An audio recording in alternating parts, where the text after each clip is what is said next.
দুর্নীতি নিয়ে সাংবাদিক সম্মেলন সিপিআইএম এর।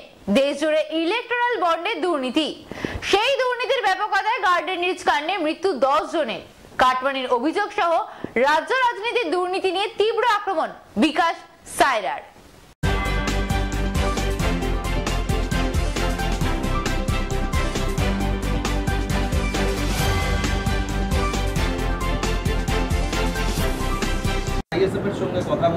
জোটের আমরা চেষ্টা করে যাচ্ছি সকলে যাতে এক হয়ে।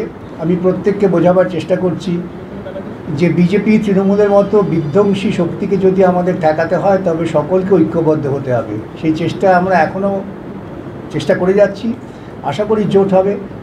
আর তা না হলে যারা এই জোটের সঙ্গে থাকবেন না ধরে নিতে হবে তাদের সঙ্গে বিজেপি বা তৃণমূলের গোপন আতাত আছে। বিপর্যয়ের পরেই আমরা দেখলাম পুরসভা আর অন্যদিকে লালবাজার তারা নড়ে চড়ে বসলো। লালবাজার একটা নির্দেশিকা দিয়েছে সমস্ত থানায়, বলা হচ্ছে কলকাতার সমস্ত থানায় অঞ্চলে যেখানে বেআইনি নির্মাণ হচ্ছে তার রিপোর্ট লালবাজারে জমা দিতে হবে। অন্যদিকে পুরসভার বিষয়টাও তাই, বেশ কয়েকজন প্রমোটারকে চিঠি করা হয়েছে, 2 জন পুরসভার আধিকারিককে শোকজ করা হয়েছে। এই যে হঠাৎ এত তৎপরতা বিভাগে, এতদিন এটা দেখতে পাওয়া যায় না। এই তৎপরতা তার কারণ যে একসঙ্গে 10 জন মারা গিয়েছেন গার্ডেন রিচ এলাকায়, যেখানে নাকি তৃণমূল কংগ্রেসের একচ্ছত্র আধিপত্য সেই এলাকায় ঘটে গেছে। সামনে নির্বাচন, লোককে দেখাতে হবে আপনি লিখে নিন নির্বাচন হয়ে গেলে পরে এই তৎপরতা উঠে যাবে, আবার ইলিগাল কনস্ট্রাকশন হবে, আবার 6 মাস বা 8 মাস পরে দেখবেন আরেকটা বাড়ি ভেঙে পড়েছে। এই তৎপরতা সবই হচ্ছে আপাত দৃষ্টিতে মানুষকে ভুল বোঝাবার প্রবণতা থেকে। আমার সঙ্গে রয়েছেন সায়রা হালিম, তিনি সেখানকার প্রার্থী এই দক্ষিণ কলকাতা কেন্দ্রে। তিনি গতকাল নিজে গিয়েছিলেন, তার যে ব্যক্তিগত অভিজ্ঞতা সাধারণ মানুষ তাকে বিভিন্ন সময় জানাচ্ছেন কি হয়েছে।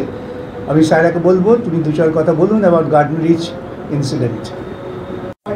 নির্মাণ তারা আটকে দিতে পেরেছেন গত 2 বছর, আপনারা নাকি 10 ভাগের 1 ভাগও করতে পারেন। খুব ভালো কথা, আমি ধন্যবাদ জানাচ্ছি। উনি আটকে দিয়েছেন, তাহলে এটা আটকাতে পারলেন না কেন? তো মহা মুশকিল। 863টা আটকেছেন কেন? 863 বাড়ির লোকরা কি টাকা দেয়নি? আর ইনি টাকা দিয়েছেন বলে তারটা আটকাতে পারেননি, সেটা অঙ্ক। হ্যাঁ হ্যাঁ, কী বলছিলেন? যে আপনারা যে সুরে কথা বলছেন বা আপনার নাম করে একেবারে বিজেপি এবং অধীর চৌধুরীর সুর আপনাদের কণ্ঠে। আচ্ছা ধরুন ফিরাদের নাম ফিরাদ হাকিম ববি, তা আমি ওকে ফিরাদ হাকিম ববি বলে ডাকলাম। হ্যাঁ আচ্ছা, ফিরাদ হাকিম ববি বলে আমিও ডাকলাম, শুভেন্দুও ডাকলো, অধীরও ডাকলো, আপনারাও ডাকলেন, একই সুর হবে তো? এতে বেসুর হবে না। বাড়ি ভেঙে পড়েছে, কেন ভেঙে পড়েছে তো একই কথা হবে, বাড়ি ভেঙে পড়েছে। অতএব যেটা বাস্তব সেই বাস্তবটাকে প্রত্যেক মানুষই একই ভাষায় কথা বলবেন, কেন ভাষাটা তো আমাদের এক। আমি তো হিব্রুতে বলতে পারবো না। সুতরাং এগুলো হচ্ছে একেবারে কী বলবো, ওই বাচ্চাদের যখন ক্লাবে ঝগড়া হয় তখন যা হয় সেই রকম। বন্ধর জন্যে নৈতিক দায় নিয়ে পুরমন্ত্রীর পদত্যাগ করা উচিত। কেন পুরমন্ত্রী এবং মেয়র একই লোক। এটাও পশ্চিমবঙ্গে দুর্নীতির আরেকটা অধ্যায় পার্লামেন্টারি ডেমোক্রেটিক ফর্মে, যে একই মানুষ 2 সরকারের প্রধান। রাজ্য সরকারের তিনি পুরমন্ত্রী, আর পুরসভা হচ্ছে একটা 3য় স্তরের সরকার, 3rd tier of government, constitution বলছে, তারও প্রধান তিনি। এই সব অনৈতিক কাজের যোগফল হচ্ছে পশ্চিমবঙ্গ তথা ভারতবর্ষের মানুষ ক্রমশ স্বৈরতান্ত্রিক শাসনের ছায়ায় চলে আসছেন বা তাদের ঠেলে ফেলা হচ্ছে। এর বিরুদ্ধে সকলকে জনমত করতে হবে। রাজীব কুমারকে সরিয়ে বিবেক সহায়কে বসানো হয়েছিল, 24 ঘন্টার মধ্যে তিনিও সরে গেলেন। এটা তো নির্বাচন কমিশন, তারা তাদের বিভিন্ন রিপোর্টের ওপর কাজ করেন, এ সম্পর্কে আমাদের কিছু বলার নেই। কিন্তু আমাদের যেটা বক্তব্য সেটা হচ্ছে রাজীব কুমারকে ডিজি পুলিশ করাটাই তো একটা অনৈতিক কাজ ছিল। এখন রাজীব কুমার এবং মমতা উভয়ই একই চিটফান্ড দুর্নীতি মামলায় পারস্পরিকভাবে যুক্ত। আপনাদের মনে থাকতে পারে যে তদন্তের নাম করে রাজীব কুমার বহু তথ্য লোপাট করেছিলেন, এবং যখন সিবিআই তদন্ত শুরু হলো তখন রাজীব কুমারকে তারা জিজ্ঞাসাবাদের জন্য কলকাতা শহরে এসেছিলেন।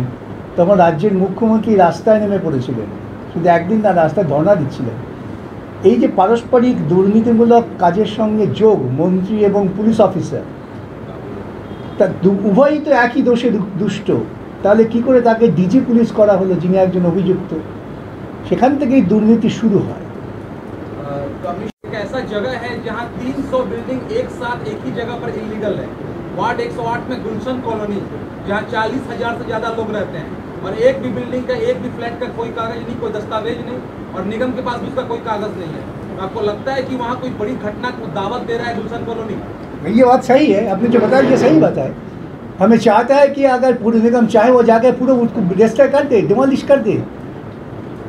डिमोलिश करने का जहाँ पर ज़रूरत है वहाँ पर हम चुप रहते हैं। अगर कोई हादसा हो जाए उसकी बात क्या करेंगे, हो गया मर गया, इनको पैसा दे दो। घर का पैसा है, ये हमारा पैसा है। ये इसी जगह पे हम लोग बताते हैं, करप्शन जब काम करता है तब करप्शन इसी तरीके से चलता है, आदमी को बुरा बनाता है। इसीलिए इतना खुलेआम तरीके से इलीगल कंस्ट्रक्शन जो हो रहा है, तो इसका जिम्मेदार आप किसे मानते हैं? Municipal corporation, state government, there is municipal department, there is municipal corporation, elected body. ये तो उनका फंडामेंटल जिम्मेदारी है। अगर ये फंडामेंटल जिम्मेदारी भी वो पालन नहीं कर पाए तो क्या करेंगे? वो पैसा कमाएंगे।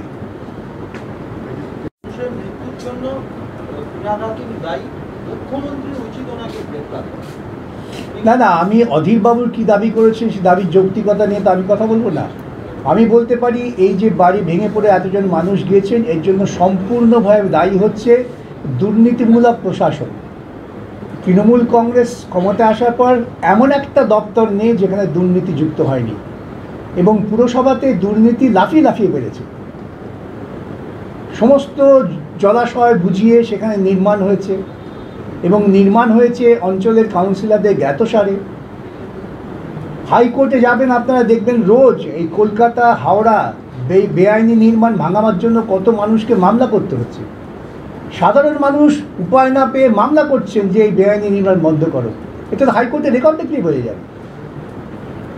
বেআইনি নির্মাণ হচ্ছে, তার বিরুদ্ধে মানুষ যে লড়ছেন, এ তো জলজাল তো প্রমাণ। এর জন্য তো ব্যাখ্যা করার দরকার নেই, আপনার রেকর্ড খুঁজলে বুঝতে পারবেন। আচ্ছা, একটা প্রশ্ন, গোটা শহরের মানুষকে আপনি জল পৌঁছান, কিন্তু জল রাখলে আপনার বাড়ি পর্যন্ত পাইপ লাইন করে নিয়ে গেছিলেন।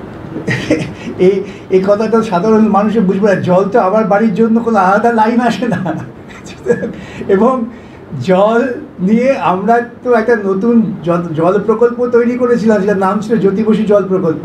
সেটা ওরা এসে জয় হিন্দ করে দিলেন। আমার সময় জল, তৃণমূল আমলের যে জল ছিল তার থেকে আমি অনেক ক্ষমতা বাড়িয়েছিলাম গার্ডেন রিচে। এটা নিয়ে আমি কৃতিত্ব দাবি করি না, কেন প্রশাসনিক ব্যবস্থায় একদল ক্ষমতা আসবে, পরের দল তার উপরেই করবে, এটাই নিয়ম। আমরা ওদের আমলে হয়নি, অতএব আমি করতে পারছি না 14 বছর পর। এই ধরনের অযৌক্তিক কথা আমরা বলি না। এই কথাগুলো হচ্ছে একেবারেই রাজনীতি বিরোধী এবং সংবিধান বিরোধী আলোচনা। ক্ষমতায় এসছি আমি বামফ্রন্ট আসার পর, তাহলে বামফ্রন্ট যা ছিল সেই ভিত্তির ওপর তুমি তো এগোচ্ছ। এখন যখন তুমি ব্যর্থ হচ্ছ তখন বলছো বামফ্রন্ট। কেন? 14 বছর আগে বামফ্রন্ট চলে গেছে। গার্ডেনিচের বাড়িটা কবে শুরু হয়েছে? গার্ডেনিচের বাড়ি তো শুরু হয়েছে গত 2 বছর ধরে, এবং আজকে উনি কাউন্সিলরকে আড়াল করছেন। আমি তো বলছি যদি একটা ইনভেস্টিগেশন হয় তাহলে দেখা যাবে যে কাউন্সিলর ওখান থেকে প্রতি মাসে টাকা তুলতেন। এই প্রতি মাসে টাকা তুলে তাকে বাড়ি করতে দিয়েছেন। কিছু প্রশ্ন আছে। তৃণমূল কংগ্রেস দাবি করছে যে সুপ্রিম কোর্টের তত্ত্বাবধানেই লোকসভা নির্বাচন করার জন্য। সুপ্রিম কোর্টের তত্ত্বাবধানে? বাবা, এই বুদ্ধিটা কে দিয়েছে ওদের? কোথা থেকে এই সমস্ত ধারণা? সুপ্রিম কোর্টে কি জাজেরা ঘুরে বেড়াবে? পাগলের প্রলাপ। সিঙ্গুর নিয়ে আপনারা অনেক কিছু করার চেষ্টা করেছিলেন, শেষ পর্যন্ত হয়নি। সেই সিঙ্গুরে তৃণমূল কংগ্রেসের প্রার্থী রচনা বন্দ্যোপাধ্যায় শিল্পের ধোঁয়া দেখতে পাচ্ছেন, অথচ হুগলিতে একের পর এক কারখানা বন্ধ হওয়ার নজির। আমিও আপনাদের মতোই রচনা দেবীর নতুন রচনা পড়ে খানিকটা বিভ্রান্ত হয়ে পড়েছিলাম। উনি নাকি ধোঁয়া দেখতে পাচ্ছেন। আর হতে পারে আমার মনে হয়েছিল প্রথম অবস্থায় হয়তো দৃষ্টিশক্তির খানিকটা ঘাটতি ঘটেছে, কেন যখন আমাদের চোখ ঝাপসা হয়ে যায় সব ধোঁয়ালে মনে হয়। আর তা না হলে আমি বলি যে, ঠাট্টা করে বলি যে তৃণমূল কংগ্রেসে যারা প্রার্থী হন বা নেতা হন তাদের মাথায় একটা মমতা চিপস দিয়ে দেওয়া হয়। শুধু কথা বলতে গেলেই ওরা অবান্তর, অপ্রয়োজনীয়, তথ্যহীন, অসত্য কথা অনর্গল বলে যেতে পারে। এটা মিলিয়ে দেখবেন আপনারা, যে কোনো তৃণমূল নেতা অন্য ক্ষেত্রে হয়তো খুবই মনে হবে বেশ ভালো সাজুজ্য রেখে কথা বলছেন, ভারসাম্য কথা বলছেন, যে তৃণমূলে চলে যাবেন দেবেন একেবারে চিপস কাজ করতে শুরু করে। কেন আমি সাম্প্রতিককালে পড়ছিলাম বিজ্ঞানীরা বলছেন নাকি হিউম্যান ব্রেনে যদি চিপস দিয়ে দেওয়া হয় তাহলে আমরা সবাই 17 বছরে থেকে যাব, আর 70-এ পৌঁছবে না। সেই রকম ওদের চিপস দিয়ে দেওয়া হয়, মমতা চিপস।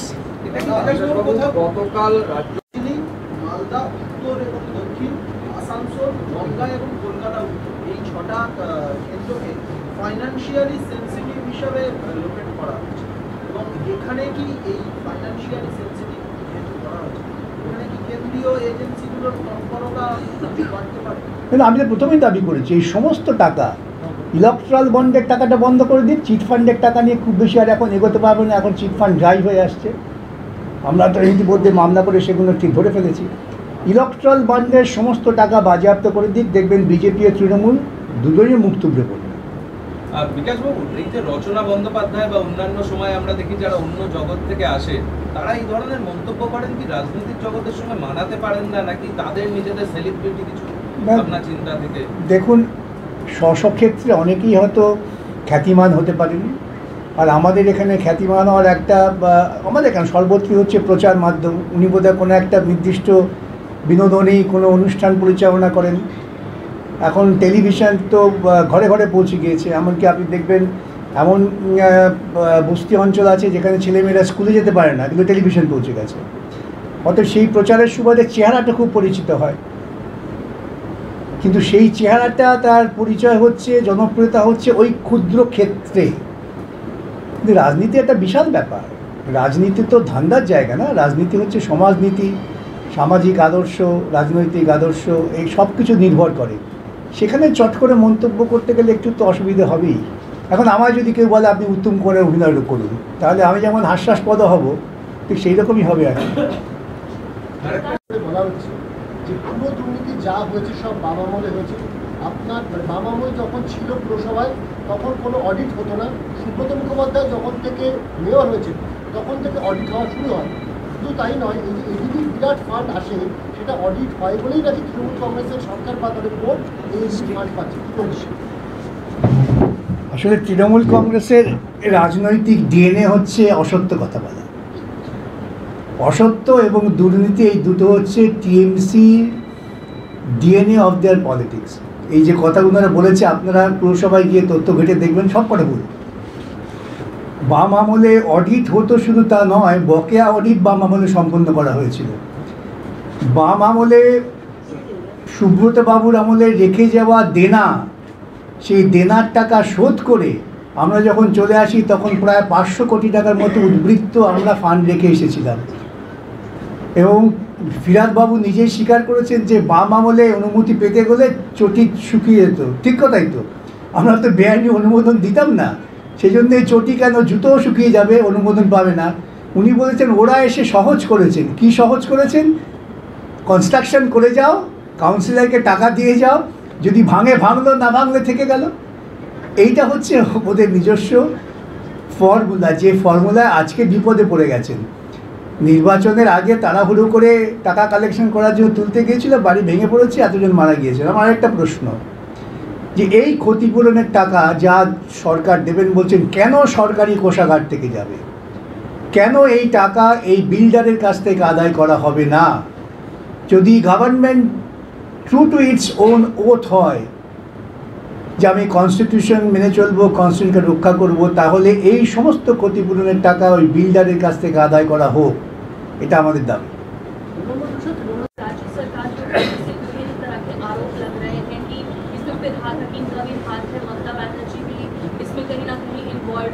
क्या पुलिस के ऊपर आप पूरी तरह से भरोसा दिखा सकते हैं कि इसका जो इन्वेस्टिगेशन होगा वो काफी निष्पक्ष तरीके से होगा, या फिर आप किसी जांच एजेंसी को लेकर के इन्वेस्टिगेशन के लिए आप रिक्वेस्ट करेंगे? बोल नो प्रॉब्लम। ऐसी हम लोग चाहते हैं कि इन्वेस्टिगेशन कलकत्ता का पुलिस ही करे, लेकिन हमारा एक्सपीरियंस क्या है, एक कोई भी इम्पोर्टेंट केसेस होता है कि कलकत्ता का पुलिस कुछ नहीं करते, इसीलिए सीबीआई को इन्वेस्टिगेशन सौंपे जाता है अदालत की तरफ से। अगर वो आपका जिम्मेदारी लेकर ये इन्वेस्टिगेशन करे, दोषी को पकड़े, तब तो ठीक है, लेकिन वो कर नहीं पाएंगे क्योंकि चीफ मिनिस्टर पुलिस की मंत्री है। चीफ मिनिस्टर दूर से उनको कंट्रोल करेंगे, वो खुद अपना ये करप्शन से इन्वॉल्व है, इसीलिए उनके लिए कुछ करना बहुत मुश्किल है। सारा बोलो। देखिए, निष्पक्ष इन्वेस्टिगेशन हो ही नहीं सकती। अब कल ही एक उदाहरण दे रही हूँ, कल जब हम लोग गए थे ये पीड़ित को देखने कि क्या समस्या है, तो पुलिस ने हमें एक बांधा डालने की कोशिश की। जब हम ये गार्डन रीच का जब हादसा हुआ हम गए वहाँ पे, तो पुलिस एक रोल बन गया था एज अ सिक्योरिटी गार्ड। बहुत अफसोस की बात है कि यहाँ पे जो निष्पक्ष होना चाहिए था, you have to be impartial, वो हुआ नहीं। तो ये जो इन्वेस्टिगेशन होएगा, ये एक इट इज़ वेरी अनफॉर्चुनेट कि नेक्सस बन जाता जो होना नहीं चाहिए, because investigation has to be free and fair. Unfortunate, this is not the precedence. We are expecting it to be free and fair, but considering what happened yesterday, the officers have become another arm to aid the government. Yeah, that is all. সম্মেলন ডেকেছি আপনাদের সঙ্গে নিয়ে, বিষয়টা হচ্ছে দুর্নীতি।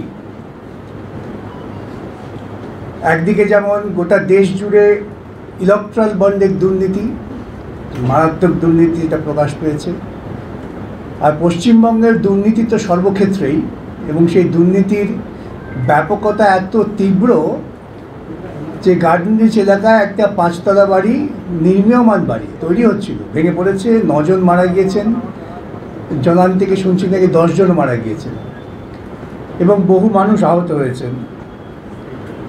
এবং সেখানে গিয়ে মুখ্যমন্ত্রী ঘোষণা করেছেন যারা নিহত হয়েছেন তাদের ক্ষতিপূরণ দেওয়া হবে, যারা আহত হয়েছেন তাদের ক্ষতিপূরণ দেওয়া হবে। নিঃসন্দেহে যে সমস্ত মানুষ, নিরীহ মানুষ নিহত হয়েছেন, আমি প্রকারান্তরে বলি খুন হয়েছে। কারণ এই যে নির্মাণ হচ্ছিল, নির্মাণটা বেআইনি নির্মাণ, এ সম্পর্কে কলকাতা পুরসভার মহানাগরিককে এলাকার মানুষ বহুবার জানিয়েছেন, কিন্তু পুরসভার পক্ষ থেকে কোনো নির্দিষ্ট ব্যবস্থা নেওয়া হয়নি। তাহলে পুরসভার যদি গাফিলতি হয়, এবং যে গাফিলতির সঙ্গে আমাদের স্পষ্ট অভিযোগ যে এলাকার কাউন্সিলর, তিনি হয়তো ইঞ্জিনিয়ার নন, কিন্তু তার চোখের সামনে একটা অত বড় বাড়ি তৈরি হচ্ছে, সেই বাড়িটা সম্পর্কে অভিযোগ আসছে, তিনি কাউন্সিলর হিসেবে কোনো রকম তৎপরতা দেখাননি। হয়তো কাটমানি প্রভাবেই তিনি খানিকটা নীরব ছিলেন। আজকে শুনলাম মহানাগরিক বলেছেন তাই সামাজিক ব্যাধি, ঠিকই তো। এই ব্যাধির কারণ তো তৃণমূল কংগ্রেস, এটা তো বুঝতে হবে।